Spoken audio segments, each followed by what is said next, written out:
El tema de hoy es el juego. Bueno, vamos a hacer un poquito de historia. ¿Recuerdan ustedes que en segundo año vieron en la didáctica de la educación inicial 1, empezaron viendo los precursores? Y entre ellos estaban Froebel y De Crowley. Ambos hablan de lo que representa el juego en la vida del niño. Ustedes van a tener varias asignaturas o varios espacios, partes de esos espacios curriculares en los que van a hablar acerca del juego. Para nosotras, en didáctica, el juego tiene un alcance muy amplio en relación a las posibilidades que genera a la hora de enseñar. Desde el punto de vista del juego, propiamente dicho, desde el sentido común, el juego es una actividad propia del niño, ¿sí? Y como actividad propia del niño tiene sus propias características. El primer texto que ustedes van a leer es el de Malajovich y allí se van a encontrar con unos antecedentes históricos. Yo solamente voy a puntualizar en algunos como para darles una caracterización acerca del juego. El juego en primera instancia, de acuerdo a Froebel, representa la vida interior del niño. ¿Qué quiere decir esto? Que de alguna manera lo que intenta reflejar o lo que refleja es parte de lo que cada sujeto lleva adentro. Entonces, a partir de allí, cuestiones como la imaginación, los temores infantiles, los deseos y los anhelos que pueda llegar a tener un niño, así como sus percepciones acerca del mundo, cómo lo comprende y cómo se lo apropia, son parte de lo que refleja el juego para Froebel. Entonces, lo define como esta actividad interior que refleja su propia vivencia, pero además le permite el desarrollo, ¿no? Entonces, por eso, por ejemplo, en sujeto en la educación inicial también vemos la parte del juego en el que el juego se convierte en el artífice o ese punto de partida para el desarrollo integral del niño. Esto es lo que manifiesta Froebel. Y además, la otra cosa que nos aporta es que se trata de una manifestación de la libertad de ese niño. Lo mismo que representa para un adulto el lenguaje, en el sentido que puede exteriorizar todas sus vivencias, emociones, deseos, anhelos, y también las cosas negativas respecto a lo que le sucede, de la misma manera el juego actúa como fortaleza de esa posibilidad de exteriorización. Por otro lado, nos encontramos con De Crowley, que es quien habla de una idea del juego en relación a una noción más pragmática, porque De Crowley dice que el juego es el que prepara para la vida. Dice que el niño a partir del juego es preparado, se prepara. Y además se trata de una actividad instintiva. Vieron que la diferenciación que se hace desde los estudios psicológicos y sociológicos es en relación justamente a esta idea de instinto. En el sujeto, bueno, de acuerdo al psicoanálisis hablamos de pulsión, pero esta idea de instinto aparece como una función primitiva, en la que el sujeto humano, el cachorro humano, comparte algunas funciones básicas con los animales. En esta situación de juego, el juego aparece como una, para De Crowley, como una acción rudimentaria y básica, que adquiere el mismo significado y el mismo sentido que adquiere para la vida animal. Entonces, algo de lo que se da ahí es lo mismo que ocurre en el reino animal. Y a esto me refiero con la descarga de energía y el uso de la energía que ese sujeto tiene disponible, al mismo tiempo que también se pone en juego aquellas disposiciones hereditarias. ¿Qué quiere decir? A los aspectos genéticos que hacen a la pertenencia de ese sujeto a un árbol genealógico determinado, ¿no? A un conjunto de sujetos que forman parte de su progenie, y que hacen a las características que heredan. Piensen ustedes en cuestiones del carácter, tanto como el color de ojos heredado de un padre. De la misma manera dice de Crowley que rasgos de ese sujeto primitivo y de otras generaciones aparecen en el juego. Entonces, partiendo de esta lógica de lo hereditario y de lo primitivo, dice de Crowley que hay un proceso que se da en cuestión de poder anticipar y poder generar la apertura a la curiosidad de ese niño, ¿sí? Que de otra manera para él no se podrían conseguir. Entonces el juego es el que permite viabilizar tanto las experiencias primitivas de ese niño como aquellas cuestiones que responden a su herencia o a su carácter. Esto está muy ligado a la concepción que utilizamos en sujeto acerca de cómo se produce el desarrollo. Que hay una parte de herencia y una parte que tiene que ver con la influencia del contexto o del ambiente. Rosario Vera Peñalosa, que es una educadora del siglo XX, que desarrolla, creo que fines del siglo XIX, principios del siglo XX, bueno, puede estar por ahí, o bueno, puede ser que me equivoque, pero ella participa de toda la construcción del sistema educativo y fundamentalmente del nivel inicial. Entonces, es una de las primeras en el contexto nacional, digamos, en Argentina, nuestro país, que pone la mirada en el valor del juego como una actividad central, principal, que hoy reconocemos dentro de la didáctica como la actividad principal, que permite que el niño pueda desarrollarse en libertad, ¿no? Que la libertad misma que le provee el juego es la libertad con la que el niño se entrega a ese juego. Y que a su vez desarrolla con alegría, con empatía y que le permiten experimentarlo de manera agradable, ¿no? De manera deseable. Y por eso el jugo, dice, ¿vieron? Por eso el juego debe producir no solo entretenimiento físico, va a decir Rosario Vega Peñalosa, sino también poner el eje en la cuestión del conocer. La construcción del conocimiento, bueno, en ese momento, estamos hablando de hace un siglo atrás, la práctica no estaba ligada, como hoy sabemos, a la idea de conocer. Un poco la influencia de Piaget, en gran sentido, la gran influencia de Piaget, nos hicieron ver que el principio del conocimiento estaba dado por la interacción del sujeto con su medio. Entonces, esto es retomado por esta pedagoga y pone el énfasis en que el juego, al ser algo que el niño desarrolla de manera libre y de manera agradable, con gusto, con pasión, hacen que pongamos el punto de vista ahí, porque es el que nos va a permitir desarrollar posteriores acciones con el niño.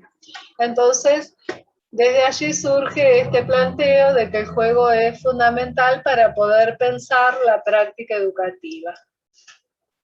Las características del juego. La primera es la intencionalidad. El juego tiene como algunas características que hablan de justamente de una producción, de una actividad propia de la vida del niño que tiene ciertas características que son intrínsecas al juego que el niño practica, ¿no? Siempre que hablemos de juego, aunque no haya un análisis explícito acerca de cómo el juego se da, son características propias de ese desarrollo. Una de ellas es la intencionalidad, es decir, no es necesario que el niño sepa que estas reglas están, que estas características están, porque son parte de la lógica de práctica de juego que tiene. Entonces la intencionalidad supone asumir, el niño asume un riesgo, un desafío, sabe que eso que va a transitar es algo desconocido. El niño, aunque sabe, anticipa algunas características de esa actividad a la que se va a entregar, asume que hay cierto nivel de impredecibilidad. Esto quiere decir que cualquier actividad humana que se lleve adelante, por más planificada y organizada que se encuentre, siempre tiene una beta de impredecibilidad. Es decir, hay algo que no se puede anticipar, ni predecir, ni controlar. Esta es una característica propiamente humana. Piensen ustedes en cualquier actividad que desarrollen, siempre va a haber algo que no pueden dominar de esa situación. Eso es característico de cualquier actividad humana. Entonces, al transcurrir de esa acción es cuando el niño puede empezar a saber qué es lo que va a ocurrir ahí. Algunas cosas las va a anticipar, pero otras no. Entonces, sí, lo que está en claro es que tiene la intención de atravesar y de asumir ese riesgo o desafío que implica jugar. Entonces, esa es su primera característica. Otra de las características que tiene el juego y que no tiene que ver con un juego específico, porque muchas veces cuando ustedes lo estudian se confunde con esta idea de juego reglado. El juego reglado va a ser un juego posterior al juego como pauta general. Esto de decir que el juego posee reglas no está implicando que se refiera a un tipo de juego en particular.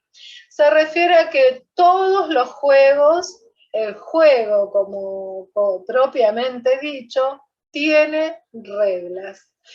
Cualquiera sea su organización o su convocatoria. Se reúnen los niños en la plaza y se conocen por primera vez y asumen implícitamente o explícitamente vamos a jugar, o simplemente con un gesto se incorporan a un juego determinado, ¿sí?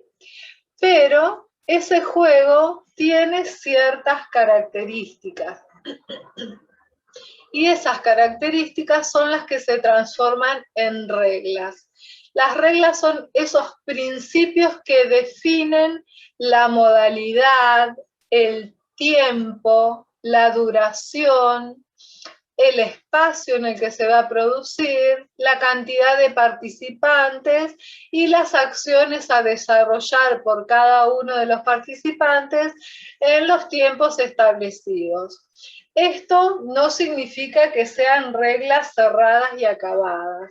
Lo que quiere decir es que hay un número de pautas en las que todos los participantes acuerdan. Incluso, dice la autora, Malajovich, que incluso en un juego en el que el niño participa de manera individual, es decir, un niño con un objeto, puede poner sus propias reglas. Y esto lo vemos en la recurrencia que tiene ese juego.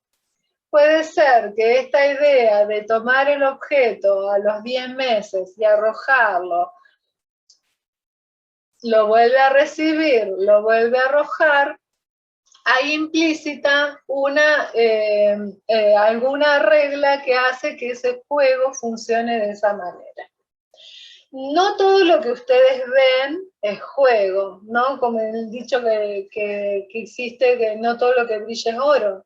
Bueno, porque justamente hay algunas características que hacen que esa actividad que desarrolla el niño no sea un juego. Yo le digo, por ejemplo, veo que está aburrido, lo tengo en la casa y le digo, ay, vení a jugar acá. Y lo que hago es darle un papel y darle crayones. ¿Eso se entendería como juego? No. En este caso, esa es una actividad que propone la seño o la mamá. Lo que les decía, si era juego o no era juego, esto de darle un papel y crayones a un niño para dibujar. El juego tiene que ser una actividad en la que el sujeto asuma. Cuando el niño dice, desde su punto de vista, que lo quiere hacer, probablemente cambie la dinámica de esa acción. Pero no todas las actividades que desarrolla un niño son juegos necesariamente.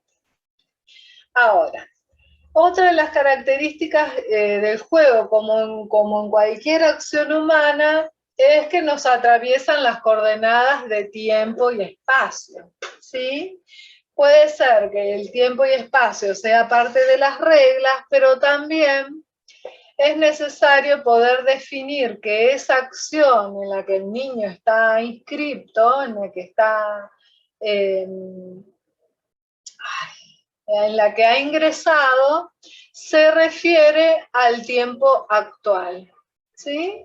Es algo que define la vigencia del juego, que define que el niño está en este momento de su historización. Y es este el que le permite realizar una serie de disposiciones para que el juego sea posible. Tiene que demarcar un tema, tiene que poder abrir su imaginación para poder, no sé, pensar si está en el mar, si está en un arenero, si está dentro del auto de la mamá, si está paseando por, no sé, por un parque. Bueno, todas las situaciones en las que se van a desarrollar esos juegos, en el que el juego se desarrolla, tienen la impronta de cómo es definida por ese sujeto, pero siempre se dan en el aquí y ahora. Y esto está relacionado con la siguiente característica, que habla de esta necesidad de entender que se crea un mundo ficcional, un mundo paralelo al que el sujeto ingresa, ¿no? Entonces los niños se crean un mundo paralelo a la realidad del que pueden salir o entrar cuando quieran. Es decir, hay juego si el niño se introduce de manera implícita, puede ser, o decirlo. A veces dicen, vamos a jugar a que somos piratas, o directamente empiezan a revolear un palito y lo asusan como si fuese una espada. Y se tapan el ojo. Estas acciones que van definiendo, bueno, los juegos que se producen de roles, podría ser cualquiera de los que ustedes se imaginen, que hay un ingreso que hace que marque la diferencia entre la realidad y ese mundo de fantasía. Pero lo rico de esto es que el niño sabe, es consciente de que puede salir cuando quiera. Y esto es fundamental que quede claro al momento de jugar, porque muchas veces podría ser perjudicial para el juego, tratar de incorporarlo sin que el niño ofrezca su consentimiento, ¿no? Igual sabemos que siempre hay disposición para el juego, pero también es verdad que hay juegos en los que el niño no quiere participar.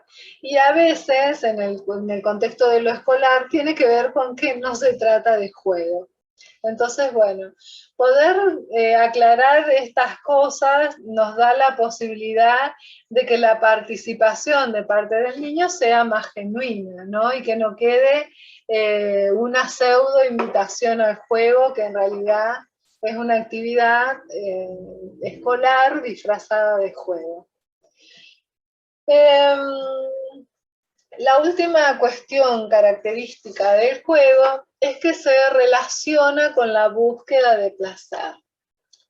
Vieron que, bueno, en principio, los principios psicoanalíticos, bueno, y toda la literatura que habla acerca de qué sucede con el recorrido que produce la libido a lo largo de todo el organismo, que va pasando por diferentes partes del cuerpo para quedarse por un tiempo y después pasar a otro hasta que finalmente el sujeto define su sexualidad y sus elecciones en cuanto al desarrollo sexual, aparece esta idea de búsqueda del placer como esta incógnita que siempre está por resolverse, ¿no?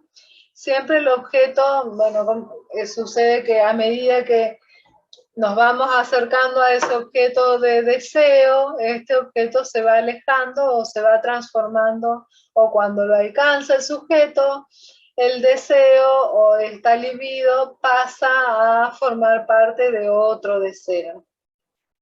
Entonces, siempre aparece la búsqueda del placer. Desde antes del nacimiento, con el nacimiento y a lo largo de toda la vida del sujeto.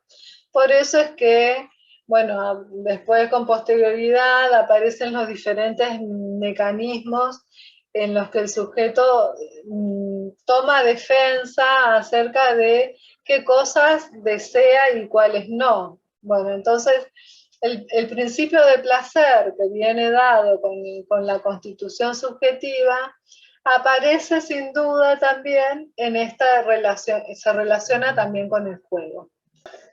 Dos cosas respecto del juego y la enseñanza. Vieron que hablamos hasta acá del juego libre y hablamos de lo que representa el juego para la vida del sujeto. Es decir, que le permite poder accionar y poder como encauzar todas los deseos y toda su imaginación, su creatividad, y también algo que me había faltado, su vinculación con otros sujetos. Esta cuestión de lo social está dada por la necesidad de encontrarse con otros o no, pero sí hacen a la dimensión social cuando empezamos a incorporar la idea de juego al contexto institucional, a lo pedagógico y didáctico. ¿Sí? Fíjense que en un principio la actividad del juego aparece como una actividad individual, propia de cada uno de los sujetos.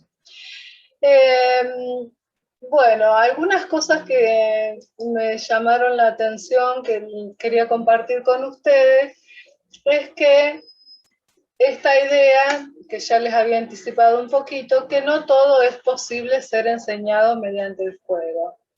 Dice esta, no sé si es autor o autora, que caer en la tentación de la completud de la instrucción devendrá inevitablemente en juegos aburridos. No sé si les suena familiar. Esta idea de pensar que el juego es el que me va a salvar la jornada de la sala probablemente impida pensar que hay actividades que no pueden desarrollarse mediante el juego.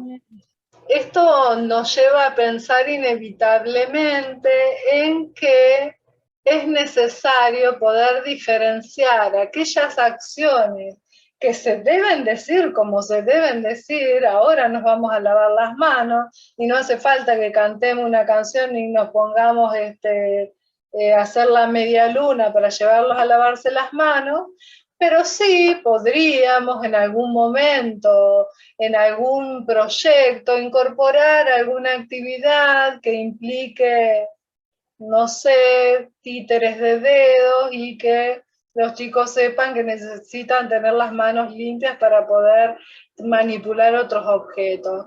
O que el sentido esté dado por el uso de las manos con los títeres de dedos como una posibilidad de juego. Pero eso, fíjense, de ahí a que eso me lleve a lavarme las manos, probablemente no, eso de lavarme las manos no tenga que ver con una acción concretamente lúdica. Entonces, que ustedes puedan diferenciar que hay acciones necesariamente desconectadas de su aspecto lúdico, es saludable para la vida de la sala que ustedes lleven adelante, porque esto da cuenta de que ustedes comprenden y en cierto modo que respetan al juego como esta posibilidad de creatividad, de desconexión, de uso de las energías, de transformación de esas energías en situaciones de creatividad o que lleven a la elaboración de objetos o lo que ustedes quieran. Digamos, es necesario poder entender que una cosa es el juego como actividad lúdica y otra es la actividad que ustedes necesitan desarrollar o que esos niños necesitan completar.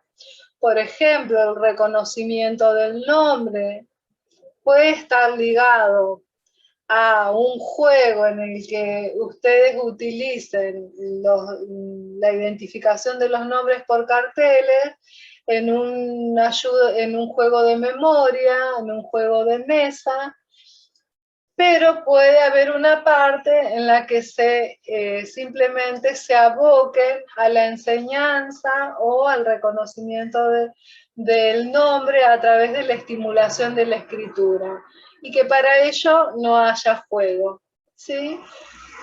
Lo mismo sucede con la literatura. La literatura no necesariamente tiene que estar adornada de juegos, simplemente puede ser el relato o la lectura o la narración y no hace falta que haya un juego para entrar en la lectura y otro para salir, ¿no? Y bueno, lo mismo en relación a la música. Entonces, cualquiera de los criterios que ustedes utilicen para poder elaborar una propuesta didáctica necesita poder diferenciar los diferentes momentos. Valga la redundancia. ¿Por qué? Porque justamente ustedes, al respetar esa instancia de juego, se ahorran esta cuestión de que puedan tener situaciones de niños que no participen, porque dicen, no, o sea, niño, eso no es jugar, esto no es divertido, pero justamente porque no están respetando esta dinámica propia del juego. Lo que digo no es sencillo. Sin embargo, poder ustedes diferenciar una cosa de otra les va a permitir poder decidir con mayor precisión y con mayor justeza qué cosas son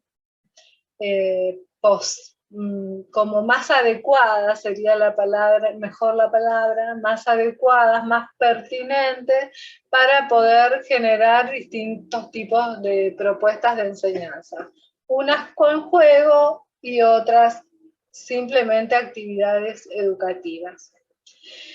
Y lo que dice a continuación tiene que ver con reforzar esta idea, sin ludificar falsamente la enseñanza ni despersonalizar la esencia del juego, sino ofrecer propuestas con distinto grado de potencialidad lúdica. Entonces, a esto que veníamos diciendo hasta acá, le vamos a agregar que lo que podemos hacer es ir incrementando al modo de que ustedes realizan una secuencia didáctica en la que parten de la actividad más simple, más sencilla y van complejizando hasta llegar al conocimiento más complejo que ustedes quieren abordar. De la misma manera se puede poner la intención lúdica en el juego abordando la complejidad de esa intención hasta llegar a generar algún tipo de propuesta en la que el niño pueda sentirse en libertad de producir su propio juego. ¿En qué momento se puede lograr eso? En actividades en las que ustedes disponen de un escenario apropiado para poder generar un cierto tipo de actividades. ¿A qué me estoy refiriendo? Por ejemplo, los juegos en rincones. Poder ofrecer algunos espacios situados, concretos, en los que el material es el que, los materiales son los que invitan a esa práctica lúdica, probablemente no necesiten forzar una actividad para que el niño juegue. Entonces es importante que esta idea de ludificar tenga como cierta gradualidad, ¿no? Que pase desde acciones que no tengan nada de juego y que no está mal, que es parte de la vida también del jardín. ¿Para qué? ¿Por qué pensarlo de esta manera? Para no banalizar el juego. Porque si yo pienso que les doy papeles para recortar, vamos a jugar a recortar papelitos y pegarlos, eso no es jugar, discúlpenme. A lo sumo será una actividad de destreza, de uso de coordinación oculomanual, de motricidad fina, pero está más emparentado a la adquisición de una, ¿cómo se llama? De una capacidad, no quiero decir capacidad, habilidad, a que se trate de una actividad lúdica o de un juego.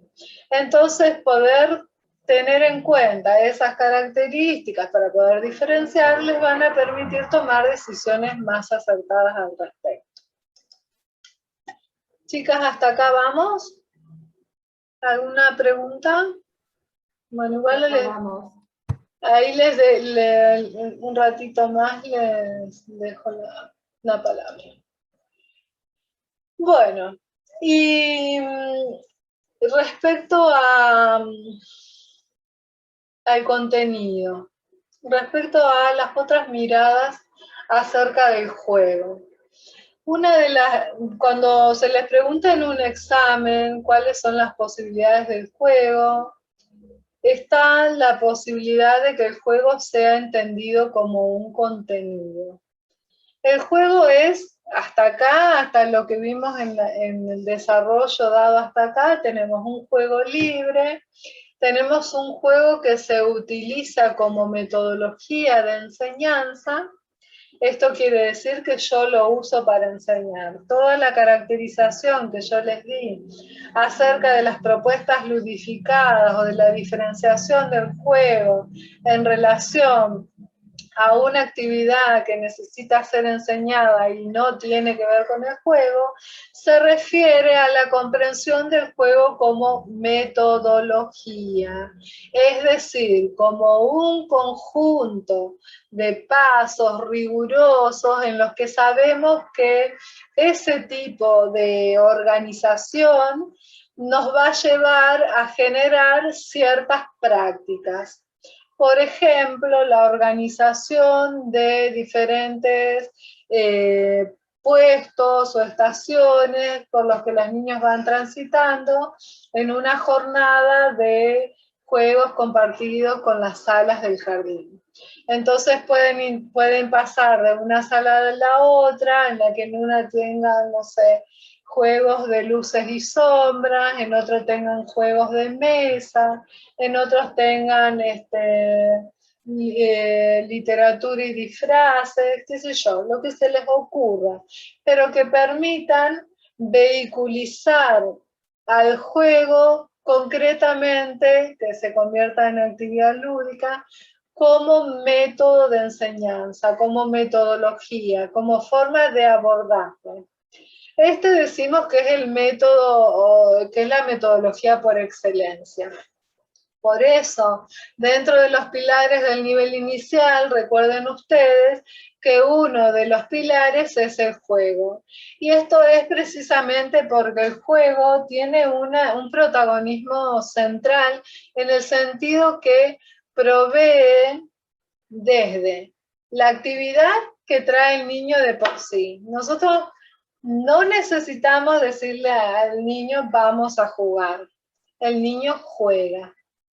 Lo que sí necesitamos es generar propuestas que permitan que ese niño se integre a esas acciones que quiero desarrollar, pueda llevarlas a cabo y además como plus pueda aprender en relación a lo que yo deseo enseñar.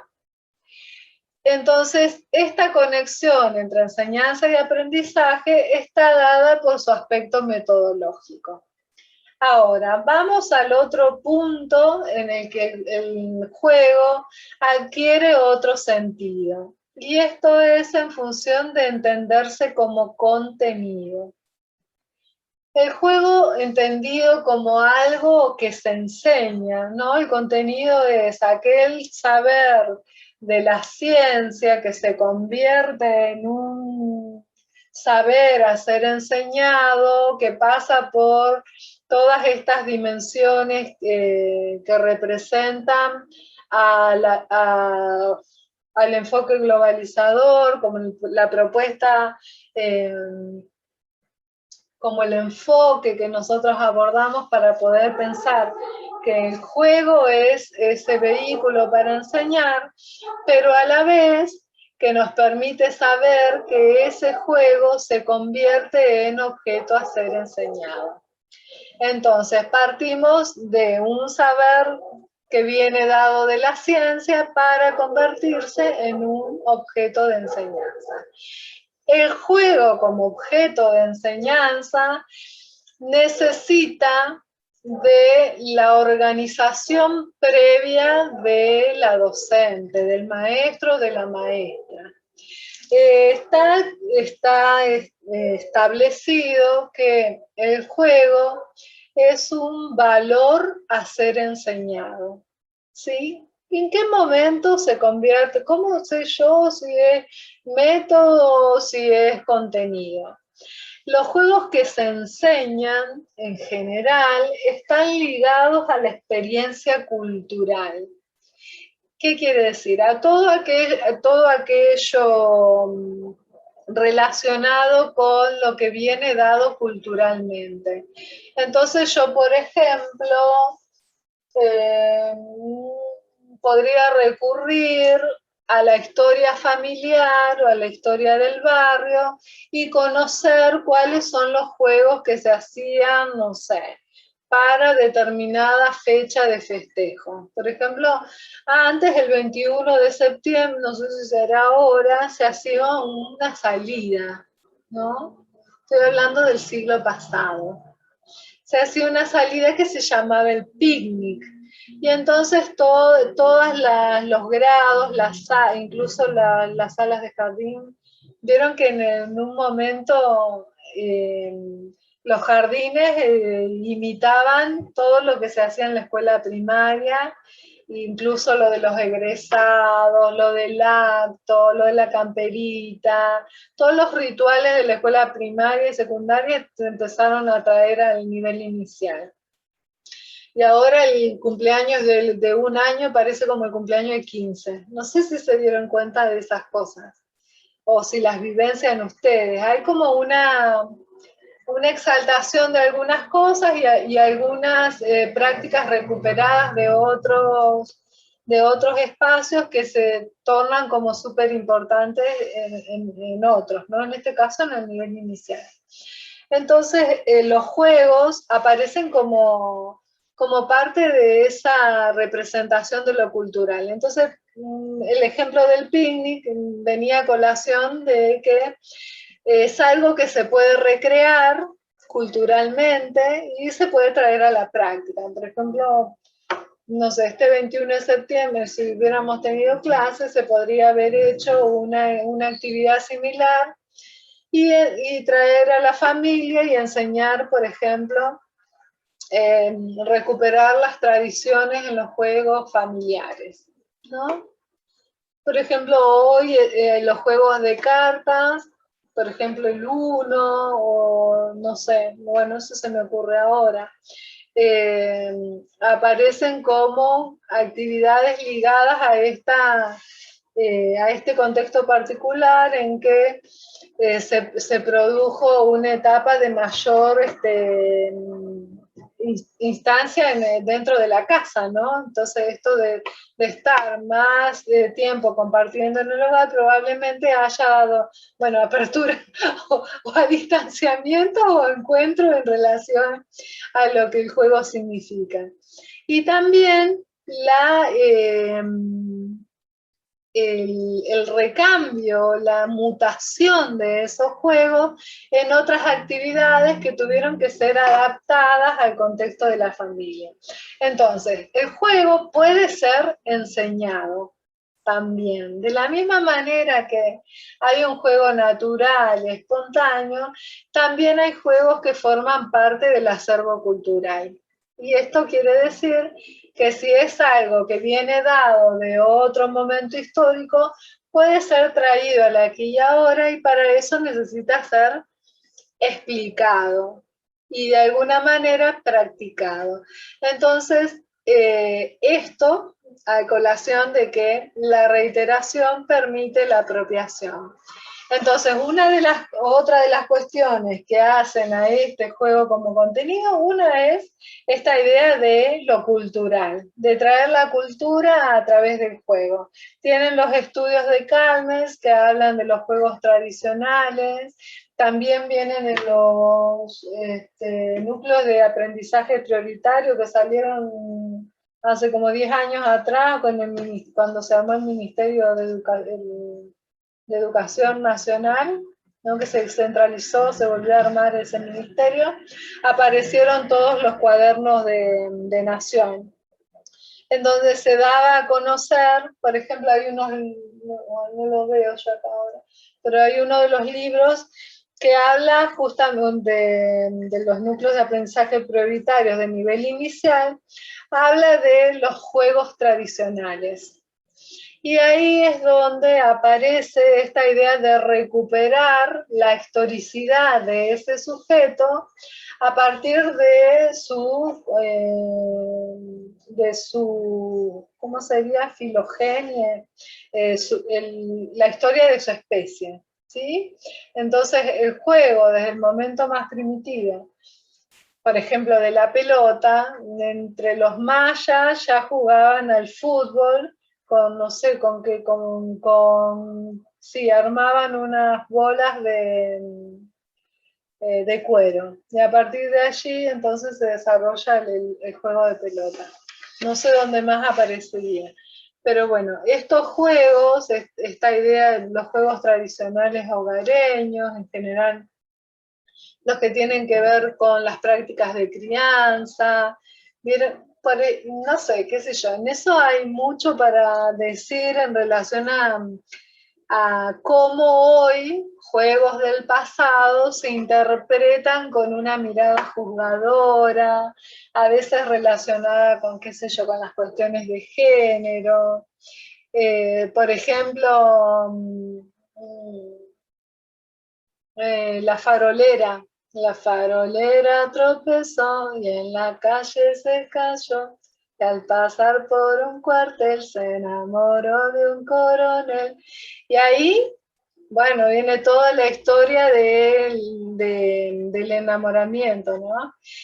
Y, o por ejemplo la otra que habla de abrir la puerta para, ¿cómo es? Arroz con leche. Arroz con leche, me quiero casar, ¿no? Y que hay una versión gay no sé, bisexual de la farolera, la toco la farolera, del arroz con leche. Bueno, digamos que hay mucho de ese contenido que no hay que tener miedo de recuperarlo porque pertenece a una época histórica determinada, que tal vez no pasaría por juzgar la situación, sino por ver qué cosas se, se ponían como en el centro de la mirada y que eran realmente importantes, porque para una mujer una parte de su realización era estar casada, y entonces a partir de allí, hoy veía, por ejemplo, re graciosa en una película que eran, no sé, eran turcos, que vivían en Chipre, que tenían mitad de vida griega y mitad de ¿cómo es? De antecedentes tenían griegos y la mitad eran turcos. Entonces decían que las mujeres la única posibilidad que tenían de tener sexo era si se casaban. Entonces, cómo algunas prácticas de alguna manera denotan que se refieren a una época determinada y que eso no nos tendría que generar prejuicios a la hora de poder recuperar parte de esa historia. Eh, claro que lo que digo es polémico en el sentido que hay mucha de la mirada enjuiciadora de lo que se puede decir y no, pero es bueno que sepan ustedes que el juego es un objeto a ser enseñado y que es un objeto cultural. Que si hay algo de lo que ustedes van a traer, no sé, vieron que, no sé, el bichito colorado mató a su mujer con ¿cómo era? ¿No la saben alguna de ustedes? Bichito colorado mató a su mujer con no sé qué, de punta alfiler, pero mató a la mujer, no estoy diciendo, y eso es algo que jugaba cuando tenía 8 años, 7, no sé, era chiquita. Y, y hoy esto sería un horror enseñárselo a los niños, probablemente visto con todas las perspectivas y conocimientos que tenemos. Pero no quita que es parte de nuestro acervo cultural.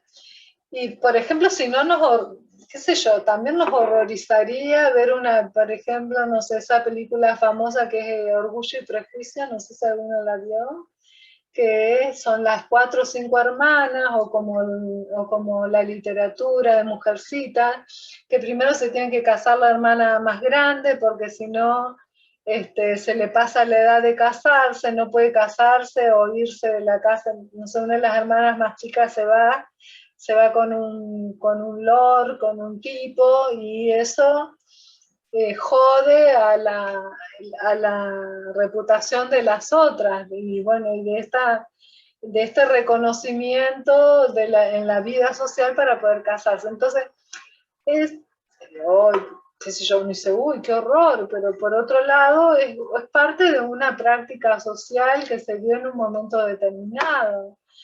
Profe, ¿Sí? igual me parece, bueno, igual los ejemplos son como para más grandes, pero por ejemplo, el libro Mujercitas, mi nena de 11 fue hace como 3 meses, la empecé a llevar a la biblioteca porque no me da el presupuesto para comprarle libros, y el primero que eligió fue ese, y ella lo leyó todo, se enganchó, ¿Te pero gustó? después me dijo ella como, che, mirá, como, ¿por qué Mirá cómo pasaba era, esto? claro, te Claro, preguntaba. si bien existió y pasó, también se dan cuenta de que algo cambió. Que de hecho sigue pasando en muchas Bueno, culturas. pero dentro de su realidad no lo ve así. Claro, claro. Sí, sí, seguro. Quizás No, lo en digo. otras sociedades sí, lamentablemente siguen pasando esas cosas y peores, pero pero digo, ellos se dan cuenta de que algo cambió. Seguro que sí, porque lo vivencian todos los días. Entonces, bueno, ¿cómo traemos este juego a la actualidad o estas situaciones o estos discursos? Bueno, van a pasar por el tamiz de nuestra propia conciencia, ¿no? O yo pensaba, por ejemplo, que necesariamente ahí tenemos que contar con la mirada de las familias, ¿no?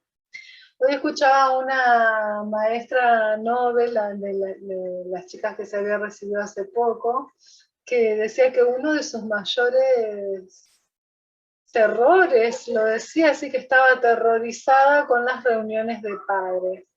Y bueno, por eso me remito a esta idea de poder tomar el contenido, el juego como contenido, contextualizarlo, pero también tener en cuenta qué pasa con la familia en relación al juego, ¿no? Para poder darle un marco de significación, pero también de realidad a esa propuesta. Y bueno, y ahí hay mucho, mucho para mirar. Así que, bueno, creo que esta es la última, si no me equivoco. La reiteración, bueno, lo último que les iba a decir de esto es que cualquier juego que ustedes enseñen, cualquier actividad lúdica que desarrollen, y digo las dos cosas porque a veces el juego es comprendido como ese momento de libertad, de descarga de energía, en la que no hay intervención de parte del docente, y por el otro lado se menciona la actividad lúdica como esa actividad planificada que tiene cierto grado de ludicidad, de juego, de disfrute, pero que está controlada por no solo por la presencia, sino también por la intervención de la maestra. Entonces se van a encontrar con estas dos ideas. Eso pasa, por ejemplo, en matemáticas. En matemáticas no se habla de juego, no dentro de las teorías, ¿no? Las teorías que vienen de la escuela francesa. No hablan de juego, sino hablan de actividad lúdica, porque no entienden que el juego sea tal cual su origen, tal cual su proceso creador libertario, que no se da de ese modo, por ejemplo, al momento de enseñar matemáticas. Entonces se habla de actividad lúdica. Y que no tengan miedo, bueno, eso todo lo que les dije entre paréntesis, que no tengan miedo de repetir cuantas veces sea necesario, cuantas veces se lo soliciten sus chiquillos, su salita, los juegos, que los puedan repetir, reiterar, pueden utilizar variantes en general, pensar en alguna modificación de la cosa original, es algo bueno, pero tiene que ser posterior a la acción consolidada. El niño tiene que haberlo hecho todas las veces que fue posible. Entonces a veces no es necesario pensar 100 propuestas para el año de la sala, sino en pensar en la posibilidad de repetirlas, de volver a darles la oportunidad de jugarlas y que puedan adquirir pericia en esa ejecución, ¿sí? Es importante esto, que puedan saber que eso lo pueden hacer mejor o de otra manera, o que simplemente puedan reiterar esa actividad o ese juego que les dio placer o les generó algún desafío. Y la otra cosa en relación al contenido es que es importante, bueno, y también desde lo metodológico, que es importante que las acciones que ustedes desarrollen, desde lo lúdico, siempre impliquen un desafío para el sujeto. Cuando no hay desafío, no hay disfrute, en el sentido de que el proceso de enseñar tiene que estar ligado a la posibilidad de crecimiento del sujeto. Y este crecimiento solo está dado cuando yo obligo, en buenos términos, incito, despierto el interés del otro por dar un paso más. Piensen ustedes en términos de como una imagen, ¿no? Como una metáfora, el bebé cuando empieza a caminar. Siempre me puedo poner un pasito más adelante para que, no en la otra esquina, no en la otra vereda, un paso más adelante para que ese conocimiento que está construyendo en relación al juego sea progresivo, ¿sí? Y siempre acompañado por la maestra. Entonces, fíjense, la continuidad de ese juego, la progresión, el acompañamiento y el desafío son cualidades de esa actuación del juego, de esa opción, de ese modo de enseñar para poder generar acciones colectivas que sean, que despierten el interés, pero también que generen conocimiento. ¿Sí? Creo que eso es lo último. Sí. ¿Alguna pregunta, comentario? Profe, por ejemplo, porque tengo duda con respecto al juego como metodología y el como contenido. El juego como metodología, entiendo que es una herramienta para enseñar, pero digo, siempre como que me imagino, no sé, como que lo pienso como el juego, como que todo el tiempo estamos enseñando, obviamente si es juego y no actividad, eso lo entiendo, que es Sí, diferente. Pero me queda la duda, no sé, por ejemplo, el juego como contenido sería trabajar, por ejemplo, juegos y juguetes, sí. y no sé, comparar esto que hablábamos del juego de los juguetes que usaban antes, o los juegos, yo el elástico, la rayuela, y Los los juegos juegos que hacemos ahora. tradicionales sí, entrarían como un contenido, sí. Por ejemplo, trabajar eso como un proyecto, no sé, armar un proyecto de que jugaban antes los papás y que jugamos ahora, eso Sí. sería el juego como contenido. Una parte del juego como contenido. Otra parte del juego como contenido sería enseñarles un juego de mesa en el que vos vas a iniciar esta idea de juego reglado.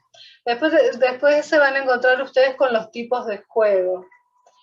El juego reglado, bueno, después tiene el juego de las dramatizaciones, después tienen el juego trabajo, y no sé si me olvido algo. ¿Esos son todos contenidos? Sí, Ah, más o menos. Lo que te quiero decir es que a partir de los tipos de juegos que aparecen, sí. algunos se convierten en contenido. La Ah, dramatización, por ejemplo, o el juego en rincones, el juego sí. trabajo, tienen una parte de metodológica, tienen una parte metodológica y tienen una parte de contenido. Ok. Por ejemplo, va a depender de la situación concreta. Por ejemplo, el juego drama. Yo tengo el rincón de la casita y lo que hago es dejar el espacio libre para que transiten por ahí. Pero un día se me ocurre cambiar el rincón de la casita por el rincón del panadero. Y hago una unidad didáctica o un proyecto en el que visitan la panadería y después recuperan el proceso de elaboración del pan y entonces un día que se van a dedicar a amasar porque es parte de, primero, bueno, todo el proceso, qué sé yo, en contenido, la transformación de la materia, la fusión de elementos, la acción cooperativa, el reconocimiento de los trabajos sociales, el recorte de un ambiente, de parte del ambiente social y natural, qué sé yo. Todos los contenidos que entrarían ahí, vos te centrás en desarrollar como contenido un juego en el que se recupere esa situación. Y ahí lo que está generando es una situación lúdica como contenido, que es recrear algo del ambiente social y natural como juego, ¿sí? Y ahí tendrías el juego como contenido. Sin embargo, cuando todo se produce en todos los rincones de manera, de una manera organizada habitualmente, pues sí, bueno, le dedico, tengo 4 rincones con los clásicos de arte, la casita, juegos tranquilos y los daki, por decir algo. Esos 4 rincones pertenecen a la organización metodológica, ¿sí? Ahora, yo intervengo en el rincón de los juegos tranquilos y les enseño el juego de la oca corporal, es decir, que hago una oca gigante y la jugamos en el patio y adelanto 2 turnos, tiramos un dado gigante y tienen que caminar los 2 pasitos por un camino, ahí estoy enseñando el juego de la oca como contenido. Los juegos metodológicos como herramienta para enseñar se dan constantemente dentro de la sala, como por ejemplo el juego en rincones, el juego de la casita, los juegos, bueno, todos los tipos de juegos existen, pero yo si ese juego lo agarro y recreo una parte de ese juego como un ambiente social y natural, lo puedo tomar como contenido. Por ejemplo, yo hago un ejemplo, pero otro ejemplo sería intervenir en los juegos tranquilos, por ejemplo, y les enseñás el juego de la oca. Ahí estás tomando el contenido, como el juego como contenido, y podés enseñar números, la asociación numérica, la oralidad, el conteo, sobreconteo, ¿sí? O sea que mi intervención dentro de esa metodología lo transforma, digamos, en contenido. Cuando yo me pongo la mirada en ese objeto, ¿sí? Eso sería concretamente. Entonces, cualquiera de los juegos que ustedes tomen como objeto se convierte en un contenido, ¿sí? Eso sería. O sea, que no solamente se refiere a los juegos tradicionales, no solo se refiere a los rincones, sino a cualquier situación que ustedes tomen para enseñarla, ¿sí?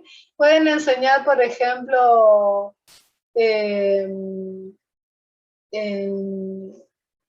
¿cómo se llama? Poder asumir los turnos de espera, y entonces utilizan la enseñanza de un juego y se detienen en ese juego. Y eso está acompañado de otros contenidos, ¿sí? Puede ser que ese contenido principal esté acompañado por otros. Y en ese caso sí habría contenido. ¿Sí, Diana? Sí, profe, me queda más claro. Digamos, vuelvo a la idea de lo metodológico. El juego es un principio metodológico, es decir, que yo enseño a través del juego. Esto es ineludible.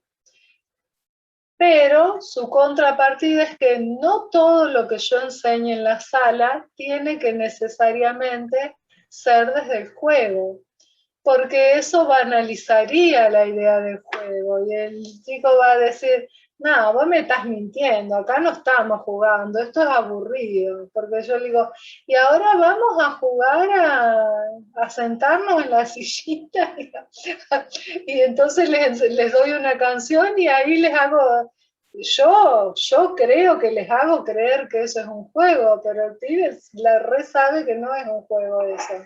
A lo sumo cantará una canción. Ahora, si yo tomo la canción no sé, no se me ocurre ninguna, la de las estatuas, haciendo con solo hacer clic, donde todos se quedan como estatuas, yo ahí propongo un juego dentro de la canción, o cuando pongo el pie adentro, el pie afuera, el chuchuguá, no sé. Canciones en las que hay un nivel de ludificación de esa canción, ¿sí?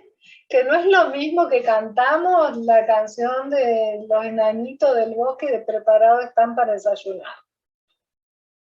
Ahí no hay nada de juego, ahí me están jodiendo, ¿sí? Entonces, hay acciones que son propias de la sala, que pueden incluir una canción, pueden incluir una actividad, pueden incluir distintas destrezas o habilidades de parte del niño, que no necesariamente son juegos. Un lugar donde ustedes pueden ver el juego en el 99,9% de las acciones es en la hora de educación física. Van a ver, salvo que les toque hacer que la educación física sea en la escuela primaria. Juegan un solo juego y los demás son ejercicios. Entonces, el juego, ahí van a distinguir que una cosa es que hagan destreza en la colchoneta y todos pasen en fila y hagan los distintos obstáculos, a que jueguen, no sé, al lobo y el cordero, no sé, al perro y el gato, o no sé, a la cacería de no sé qué. Y entonces ahí se ponen unas reglas, aparecen unos personajes, aparecen acciones a realizar de parte de uno y otro bando, y tienen que respetarse esa lógica. Entonces ahí sí hay juego. ¿Sí? ¿Las chicas? Bueno, esos serían como los aspectos centrales del juego. No sé si tienen alguna otra pregunta, si no, estaríamos terminando por acá. ¿Sí? Bueno, cuando se encuentren con el texto, yo creo que van a surgir más preguntas, a lo sumo, bueno, les voy a estar enviando la bibliografía y el trabajo ya saben cuál es elaborar un juego, un juguete. Van a tener que fundamentar desde lo teórico y pueden trabajar de a tres. ¿Sí? Esa sería la idea. Así que vayan pensando en ese proyecto. La idea va a ser por ahí que lo compartan con un videíto para que se pueda ver el material elaborado. La idea es que lo hagan ustedes, no que lo haga alguien que sabe mucho, bueno, salvo que necesiten ayuda para alguna parte de la elaboración. Pero la idea es que lo elaboren ustedes, ¿sí?